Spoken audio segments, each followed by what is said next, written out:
베드로후서 2장 1절에서 6절까지 말씀을 보도록 하겠습니다.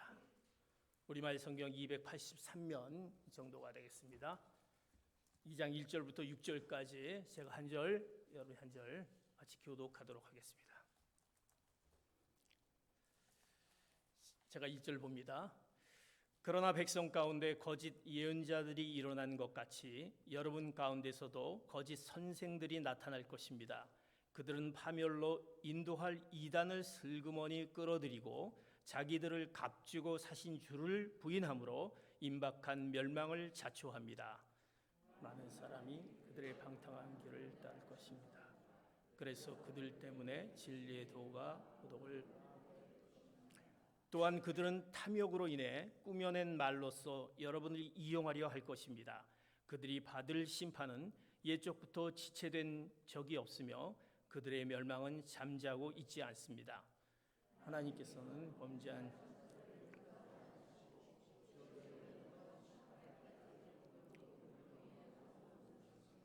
하나님께서는 옛 세상을 용서하지 않으시고 경건치 않은 사람들의 세상을 홍수로 덮으셨습니다. 그때 오직 의의 선포자인 노아의 8 식구만 지켜주셨습니다. 또한 그분은 소돔과 고모라 성을 심판하셔서 멸망을 받아 잿더미가 되게 하심으로 경건하지 못한 사람들에게 닥칠 일의 본보기로 삼으셨습니다. 아멘. 오늘 말씀은 이제 2절부터 14절까지 말씀인데요. 6절까지 말씀을 보았습니다. 우리가 계속 베드로 전서와 이어서 베드로 후서를 보고 있습니다. 지난주일 베드로 후서 우리가 1장을 보면서 우리가 승리로 이끄는 삶에 대해서 우리가 같이 하나님의 말씀을 보았습니다. 승리로 이끄는 삶을 위해서는 우리가 하나님을 가슴으로 깊이 알아야 한다 하였습니다. 사랑하는 성도 여러분, 하나님을 그냥 아는 것이 아니라 가슴으로 깊이 알아야만이 승리로 이끄는 삶을 살 수 있다. 두 번째로는 구체적인 구원의 열매를 맺어라라고 말씀하셨습니다. 구체적인 구원의 열매. 그 구원의 열매는 믿음의 덕의 지식을, 지식의 절제의 인내를, 인내의 경건을, 경건의 형제 우애를, 형제 우애의 사랑을 우리가 맺어야 한다라고 하였습니다. 우리가 그런 구원의 열매를 맺는 삶을 살 때 승리로 이끄는 삶을 살아가게 됩니다. 그리고 세 번째로는 이제 그 참 진리에 굳게 서라. 하나님의 말씀 안에서 굳게 서야 된다고 말씀하였습니다. 하나님의 말씀이 우리 안에 늘 굳게 설 때 우리는 승리로 이끄는 삶을 살아가게 됩니다.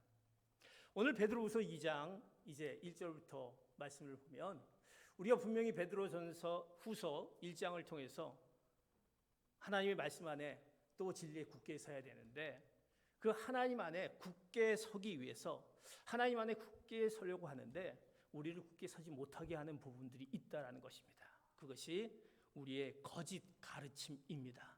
오늘 제목이 거짓 가르침에 속지 않고 하나님의 진리 안에 우리가 서라라는 그 제목입니다. 우리가 하나님의 진리 안에 서려고 하는데 우리 가운데 찾아오는 그 사단의 그 거짓 가르침이 우리 가운데 있다라는 것입니다. 그것을 속지 말아야 된다. 누구나 살면서 한 번쯤은 우리가 속아본 경험이 있을 것입니다. 특히 우리가 거짓 가르침은 다시 말해서 거짓 교사, 거짓 선생, 이단을 뜻합니다. 거기에 희생된 사람이 굉장히 많이 있습니다. 성경은요, 마지막 때가 되면 이러한 거짓 가르침들이 수없이 많이 생길 것이다 라고 성경은 누누이 경고하고 있습니다. 그 거짓 가르침, 거짓 교사들, 거짓 예언자, 거짓 선생들이 많아질 것이다라고 경고하고 있습니다. 어떻게 하면 우리가 그 거짓 가르침에 속지 않고 하나님의 그 진리 안에 굳게 설 수 있을까? 내가 하나님의 말씀 안에, 하나님의 진리 안에 설 수 있을까? 그것을 오늘 우리에게 하나님께서 말씀해 주십니다. 거짓 가르침에 속지 않기 위해서 우리가 먼저 해야 될 것은 거짓 가르침, 그 거짓 가르침의 특징을 알아야 됩니다. 도대체 거짓 가르침이 뭐야? 거짓 교사가 뭐야? 거짓 예언자가 뭐야? 거짓 선생이 뭐야? 오늘 베드로후서 2장 1절 거짓 가르침을 이렇게 이야기합니다. 2장 1절 같이 봅니다. 시작. 그러나 백성 가운데 거짓 예언자들이 일어난 것 같이 여러분 가운데서도 거짓 선생들이 나타날 것입니다. 그들은 파멸로 인도할 자기들을 값지고 사신 주를 부인함으로 임박한 멸망을 자초합니다. 거짓 가르침의 특징을 이렇게 베드로후서 2장 1절에 얘기합니다. 오늘 본문에 거짓 예언자, 거짓 가르침을 이단 그렇게 얘기합니다. 이단. 우리가 이단이라는 것을 한자로 풀면요, 달을 이와 꼬리 단이라는 뜻을 가지고 있습니다. 이것은 결론이 다르다라는 것입니다. 마지막이 다르기 때문에 결국 전혀 다른 가르침이 우리에게 그 이단으로 우리에게 다가옵니다. 이것이 이단인 것입니다. 거짓 교사들은요, 진리를 대놓고 부인하지는 않습니다. 언뜻 보면 마치 성경이 가르치는 내용을 아주 깊이 가르치는 것처럼 보입니다. 죄에 대해서, 하나님에 대해서, 예수님에 대해서, 그리고 영생에 대해서 우리가 똑같은 단어를 말하지만 성경이 말하는 바와 전혀 다르다라는 것입니다. 그들이 결국 의도하는 것은 한 가지인데 그것이 기독교의 핵심인 그리스도를 부인하는 것입니다. 그리스도를 부인한다라는 것입니다. 언뜻 보면 그런 것 같은데, 그렇지만 그 안에 가만히 들어보면 그리스도를 부인한다. 이것이 이단인 것입니다. 그들은 그리스도를 인정한 듯하면서 교묘하게 자신을 그리스도보다 더 높인다라는 것입니다. 그리스도를 부인한다라는 것은 자신을 더 높이고 그리스도를 빼놓고 자신을 높이는 그런 이단. 결국 주님을 부인하게 됩니다. 예수님은 이 세상에서 하나님께로 가는 길은 오직 누구뿐이다라고 분명히 말씀하셨습니다. 요한복음 14장 6절 말씀 같이 보도록 하겠습니다. 요한복음 14장 6절 같이 봅니다. 시작. 예수께서 도마에게 말씀하셨습니다. 나는 길이요 진리요 생명이니 나를 통하지 않고서는 아버지께로 올 사람이 없다. 분명히 주님께서 말씀하셨습니다. 내가 곧 하나밖에 없는 길이다, 하나밖에 없는 진리다, 하나밖에 없는 이 세상에 하나밖에 없는 생명이니 나를 통하지 않고서는 아버지께로 올 자가 아무도 없다라고 분명히 말씀합니다. 그런데 그 이단은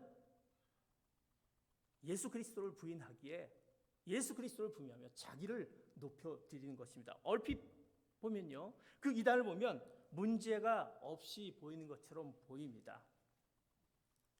우리가 문제가 없이 보인다는 이유만으로 우리 어떤 특정 사람의 가르침을 우리는 조심해야 될 것입니다.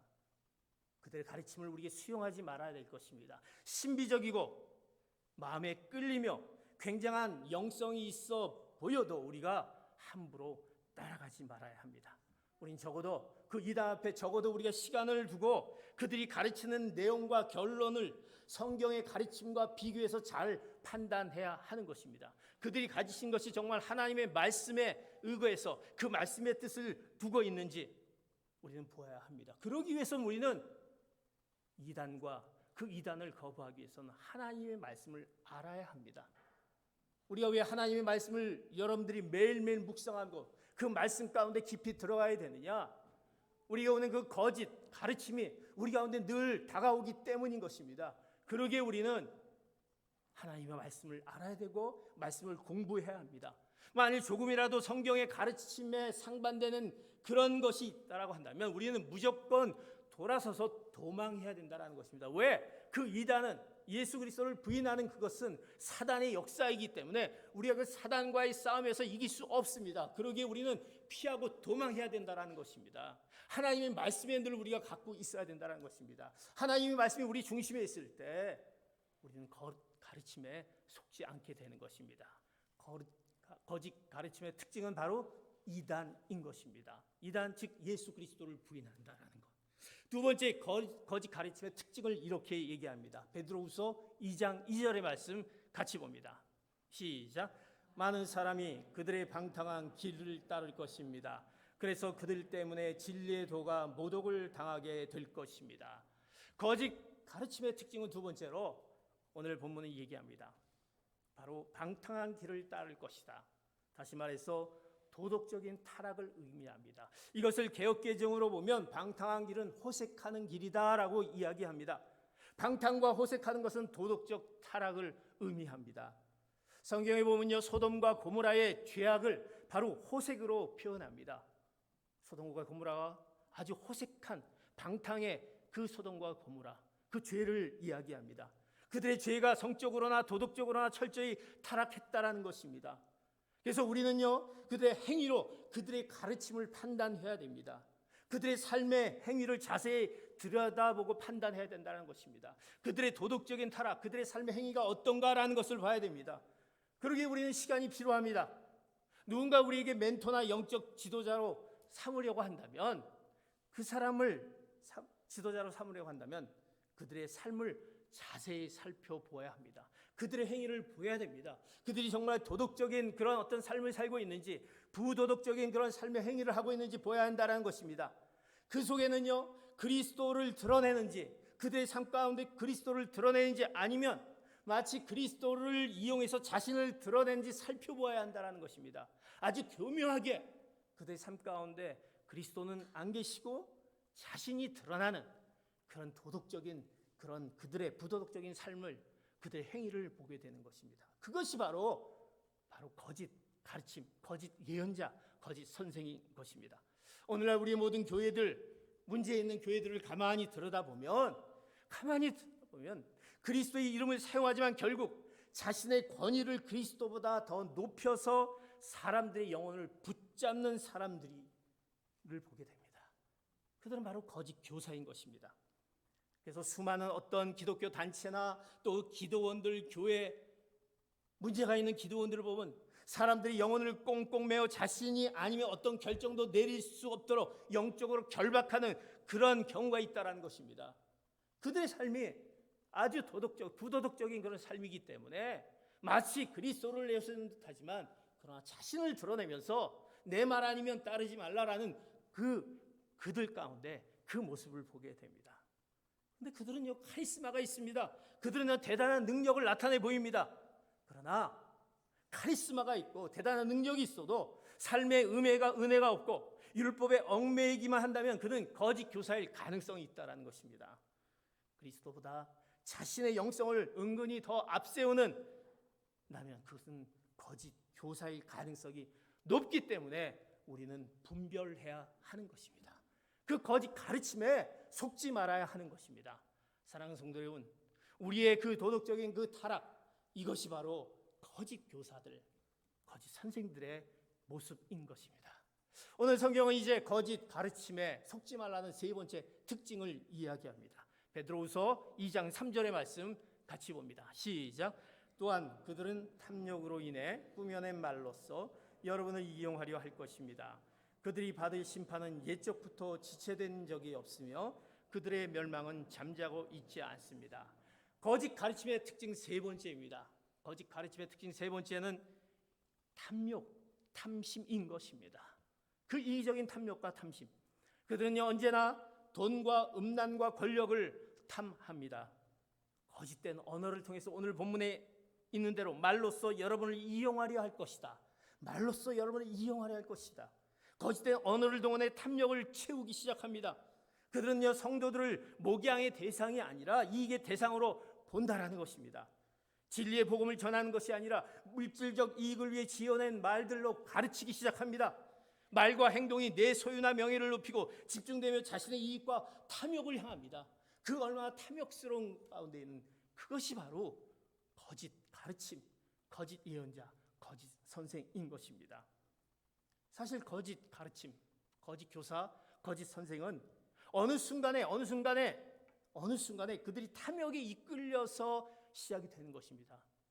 우리 가운데는 우리도 그 탐욕 가운데 있는 그것을 조심하지 않으면 마치 우리가 거짓 가르침에 속는 것처럼 그것에 빠져들 수밖에 없다는 것입니다. 우리가 알고 있는 수많은 또 교회들을 보게 됩니다. 잘못된 탐욕 가운데, 그들의 개인적인 욕망 가운데, 욕심 가운데 있어 교회를 어지럽게 하고 힘들게 만들고 그들의 탐심이 잘못된 길로 나가는 것을 보게 됩니다. 교회를 세속한다든지, 그것을 가족 간의 어떤 그것을 통해서 가족 간의 갈등이 일어난다든지, 이런 잘못된 모습 가운데 우리가 미국에서 아주 그 복음주의적인 우리가 그것을 보지 않았습니까?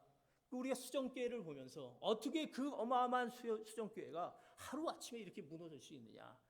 그 안에 들어있는 그 탐욕이 결국은 그런 어려움 가운데 빠지게 되는 것을 보게 됩니다. 사랑하는 성도 여러분, 우리가 거짓 가르침을 먼저 그 특징을 알아야 된다는 것입니다. 이단을 알아야 될 것이고, 이단에 한 것은 뭐 굉장히 많은 시간을 들여서 얘기할 것이지만, 오늘 말씀 가운데 예수 그리스도를 부인한다, 그 속에 교묘하게 들어있는 예수 그리스도를 부인하는 이단들 조심해야 될 것이고, 그들의 행위 가운데 그 부도덕한 삶의 행위들, 도덕적인 타락, 그들 안에 있는 탐심, 이것에 우리는 속지 말아야 할 것입니다. 사랑하는 성도 여러분, 이 세 가지 특징을 기억하면서 우리는 그 거짓 가르침에 속지 않는 귀한 성도 여러분 되시기를 축복합니다. 그렇다면 우리가 이제 거짓 가르침에 속지 말고 하나님의 진리 안에 굳게 서기 위해서 무엇을 해야 될까? 이제 특징을 알았습니다. 그렇다면 하나님의 진리 안에 서기 위해서 무엇을 해야 될까? 오늘 얘기합니다. 하나님의 진리 안에 서기 위해서는 우리가 알아야 할 것은 하나님의 심판과 보호하심을 알아야 합니다. 하나님의 심판과 보호하심을 알라. 거짓 가르침에 속지 않고 하나님의 진리 안에 서기 위해서는 하나님의 심판과 보호하심을 알아야 합니다.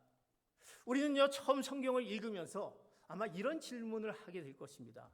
하나님은요, 상반된 두 모습을 우리가 성경 안에서 보게 되면서 혼란을 겪게 됩니다. 하나님이 그 양면성을 갖고 계신 듯하다. 성경을 읽다 보면 그런 질문이 우리에게 있습니다. 죄인들을 위해 자신의 하나뿐인 독생자를 우리 위해 이 땅에 보내시는 그 하나님, 은혜를 베푸시는 하나님은 은혜를 베푸시는 하나님입니다. 우리가 그 하나님. 그런데 또 성경을 보니까요, 가나안의 모든 족속을 멸하시는 것을 명령하는 그 두려운 심판, 진노의 심판자 하나님을 보게 됩니다.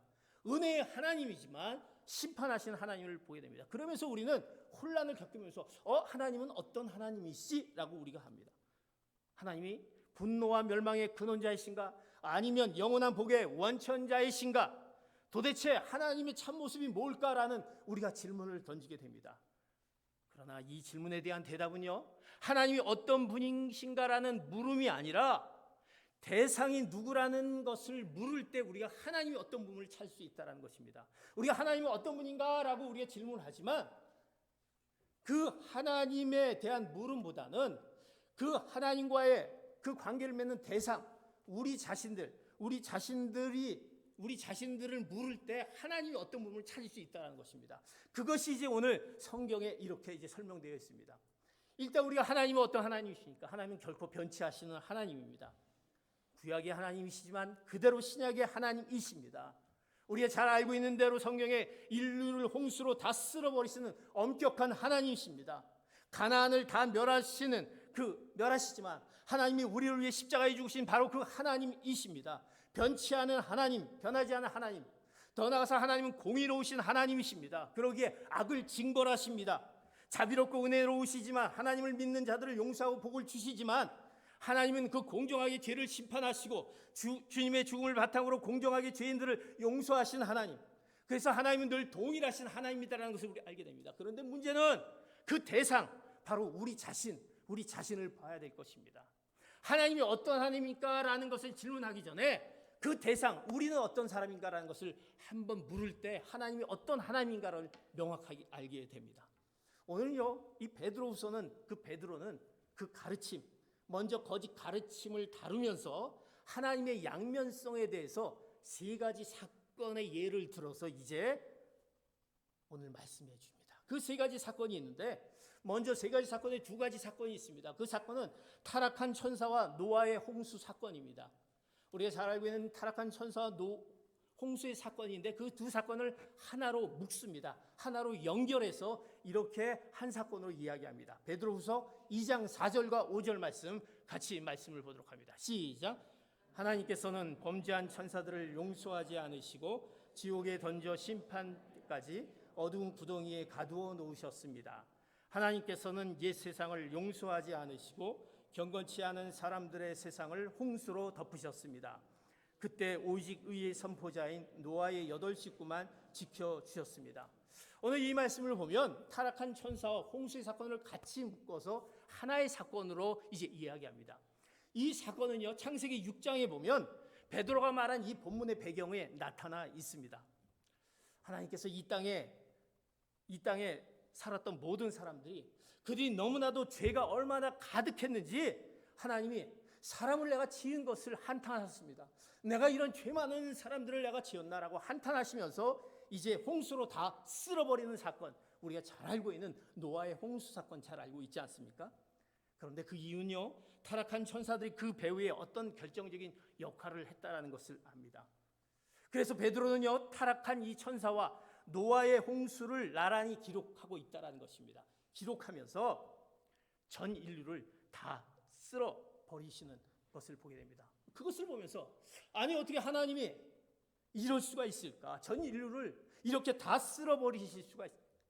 잔인하지 않으신가? 어떻게 그러실 수 있을까? 우리는 질문하게 됩니다.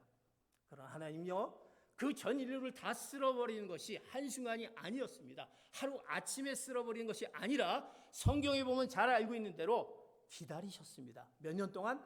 120년을 기다리셨습니다. 하나님은 너희들이 잘못된 것을 깨닫기 위해서 120년을 기다리셨다는 것입니다. 노아를 통해서 하나님은 심판을 예고했습니다. 그리고 너희들이 다시 돌아오라 회개를 촉구하셨습니다. 그래서 그것을 마치 실물 차원에서 이제 높은 산꼭대기에 배를 지어놓습니다. 날씨가 쨍쨍하고 좋은 날씨인데 이 노아가 배를 짓기 시작합니다. 사람들을 보면서 저 사람 미친 거 아니냐? 왜 배를 짓고 있지? 아니 이 좋은 날씨에 왜 배를 짓고 있는 거야? 어마어마한 배를 짓습니다. 정신 나갔다. 왜 산 위에 배를 짓고 있느냐? 그때 노아는 선포합니다. 하나님이 장차 이 땅에 홍수를 내려 전 인류를 쓸어버리실 것이다. 내용은 뭡니까? 회개하라. 돌아오라. 너희들이 구원받기 위해서 원하면 배로 나오라. 이렇게 얘기한다는 것입니다. 그것이 120년 동안 기다리셨다는 것입니다. 그런데 어떻게 했습니까? 놀랍게도 노아의 식구들을 제외한 단 한 사람도 그 노아의 말을 믿지 않고 돌이키지 않았다는 것입니다. 그래서 하나님이 이 혹독한 심판 가운데 인류를 쓸어버립니다. 이 혹독한 심판 가운데 중요한 것은 뭐냐? 하나님이 노아와 그 8식구를 보존하셨다, 살리셨다는 것입니다. 오늘 이 말씀이 굉장히 중요하다는 것입니다. 왜 이 말씀이 중요한가? 왜 이 두 사건을 들어서 얘기하고 있는지, 사악한 천사들과 인간들의 심판받는 와중에서도 거짓 가르침을 따르지 않고 거짓 가르침을 속지 않고 하나님의 그 진리의 의를 붙잡는 자들, 누굽니까? 노아 그의 가족들을 하나님이 구원하신다라는 선포인 것입니다. 하나님은 어떤 분이십니까? 하나님에게 돌아오는 자, 하나님의 진리의 말씀을 붙잡는 자들을 구원하신다라는 그 놀라운 하나님, 그 대상이 바로 우리들입니다. 죄악 가운데 있는 우리들인다는 것입니다. 우리들을 알면 하나님이 어떤 하나님이신지 우리는 깨닫게 되는 것입니다. 사랑하는 성도 여러분, 우리는 어떻습니까? 거짓 가르침에 속지 않고 이제 하나님의 그 진리의 의를 붙잡는 여러분 되시기를 축복합니다. 그럴 때 우리는 진짜 하나님이 어떤 분이신지, 우리를 살려주시고 우리를 보호하신 그 하나님이라는 것을 깨닫게 합니다. 또 오늘 성경은 얘기합니다. 오늘 세 번째 사건입니다. 소돔과 고모라의 얘기를 합니다.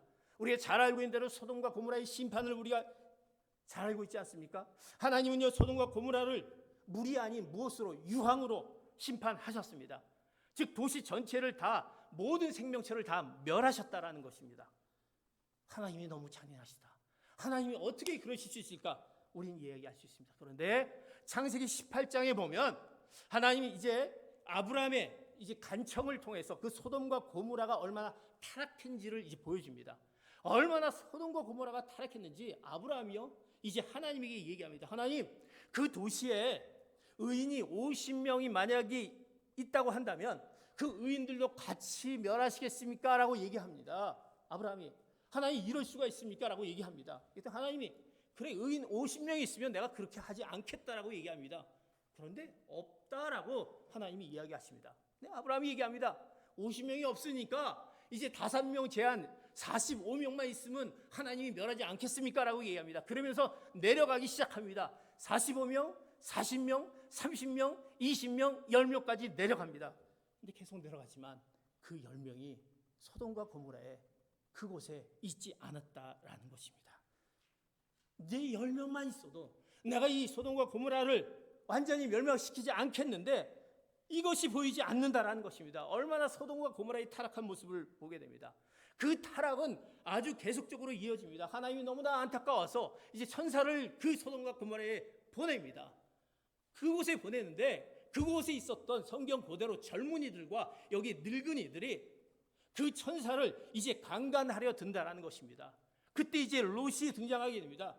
롯이 이제 대신해서 이제 이들을 놔두십시오. 내 가족에 딸이 있는데 전혀 남자를 알지 못한 딸이 있는데 이 딸을 대신하여 그 요청을 거절하기를 원합니다. 그런데도 그들은 그것을 받아들이지 않습니다. 얼마나 타락했던 것을 보게 됩니다.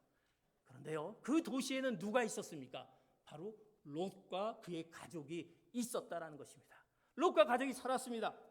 하나님은요, 롯과 그의 가족을 구원하기 위해서 하나님이 천사를 보내셨습니다. 근데 가만 보면요, 롯은요 그렇게 영적인 사람이 아니었습니다. 롯의 사건 중에서 잘 알고 있는 롯은요, 그 삼촌 아브라함이 있었습니다. 근데 그 삼촌 아브라함이요 롯에게 이제 이 땅과 저 땅이 있는데 너 그 땅 중에서 택하라, 좋은 땅을 택하라 했더니 롯이요 그 삼촌에게 너무나 은혜를 받은 것이 롯인데 그가 떡하니 삼촌이 얘기하니까 자기가 좋은 땅을 택합니다. 그것이 소돔과 고모라를 택합니다. 그리고 삼촌에게는 아주 척박한 땅을 삼촌에게 주는 것을 보게 됩니다. 그렇게 은혜를 베푼데도 불구하고 나는 내 좋은 땅을 가지하지 한 롯을 보면서 롯이 그렇게 아주 괜찮은 영적인 사람이 아니었다는 것을 보게 됩니다. 그러나 하나님은요, 롯과 그의 가족이 뭐 때문에? 하나님의 약속 안에 있었기 때문에, 그가요 삶이 고결하지 않지만 그가 믿음 안에 있었기 때문에 하나님은 롯과 그의 가족을 구하셨다는 것입니다. 그래서 하나님께서 천사를 보냈고 그 가운데 약속 안에 있는, 믿음 안에 있는 롯과 가족을 구했던 것을 보게 됩니다. 우리는 하나님이 어떤 하나님인가라는 것을 질문하게 됩니다. 그러나 그 대상을 보면서 우리는 어떤 사람일까?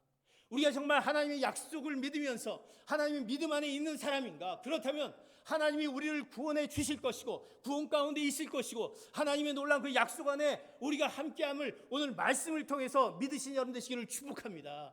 하나님이 우리의 대상에 내가 정말 그 믿음 안에 있는지, 그 약속 안에 있는지, 하나님의 말씀 안에 그 말씀을 우리가 믿고 살아나는지, 그런 자들을 통해서 하나님이 우리에게 있다라는 것입니다. 하나님은 어떤 하나님이십니까? 하나님의 이 양면성을 보게 됩니다. 하나님은 분노와 자비, 심판과 구원을 보면서 우리는 이런 것을 정리를 해봅니다.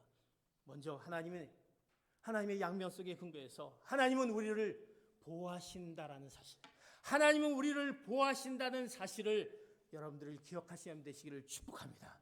우리를 보호하신다는 사실, 하나님은 공정하시고 신실하시기 때문에 늘 우리가 하나님의 진리의 그 의를 붙잡고 사는 자들을 우리에게 붙잡고 계신다. 마치 이 노아와 그 식구들을 잊지 않으셨습니다.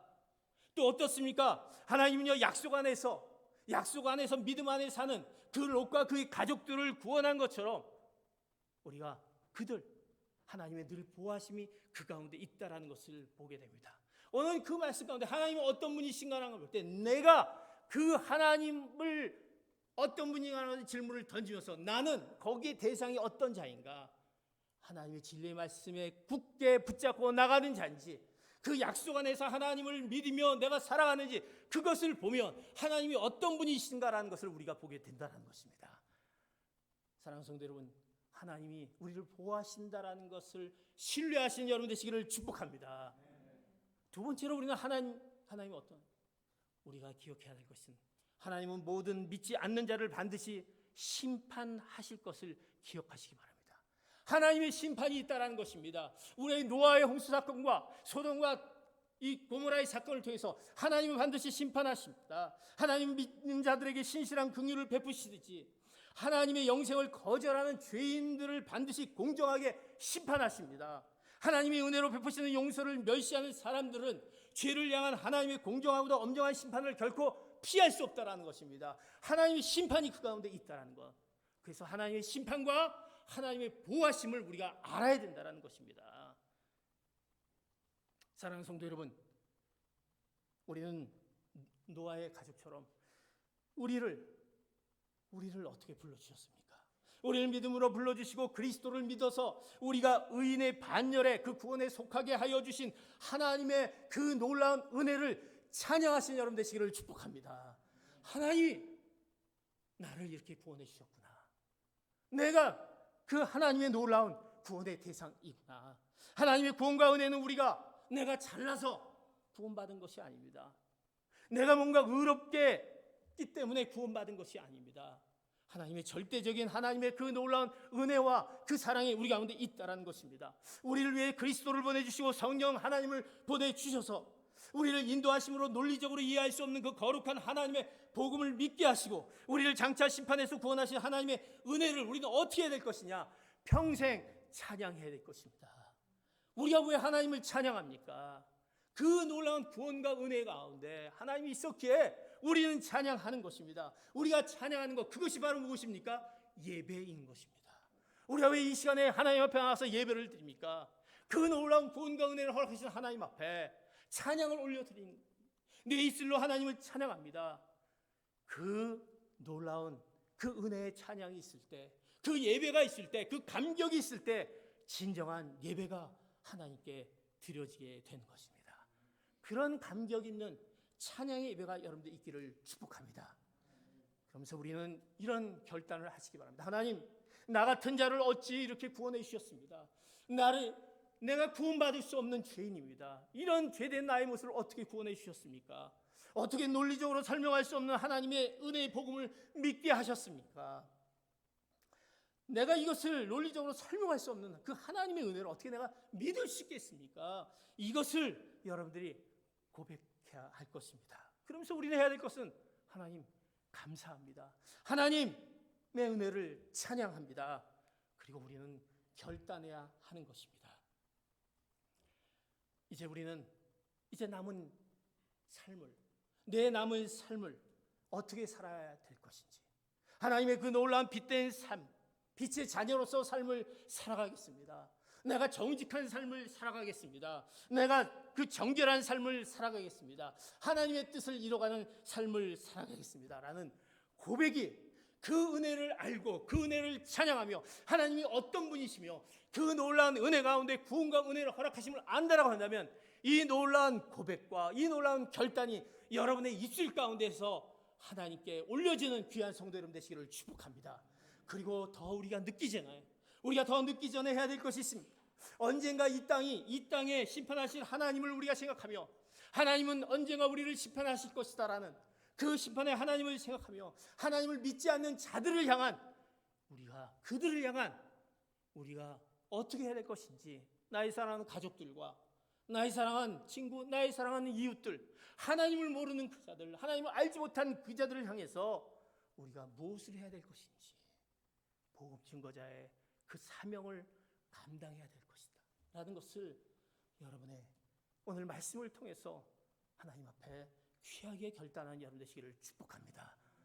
우리가 거짓 가르침에 속지 말고 하나님의 진리 안에 굳게 서기 위한 거짓 가르침의 그 특징을 알며 우리가 하나님의 심판과 하나님이 우리를 늘 보호하심을 기억하며 하나님의 은혜에 찬양과 감사를 올려드리며 우리가 해야 될 것은 이제 나만이 아니라 그것을 알지 못한 자들을 향한, 그들을 향해서 하나님의 그 심판을 생각하면서 내 가족이, 내 이웃이, 내 사랑하는 주변에 있는 자들이 하나님을 모른다면 그들을 향해서 우리가 어떻게 복음을 전해야 될지, 우리가 그런 결단을 여러분 가운데 나타나는 귀한 성도 여러분 되시기를 다시 한번 예수 그리스도의 이름으로 축복합니다. 네, 기도하시겠습니다.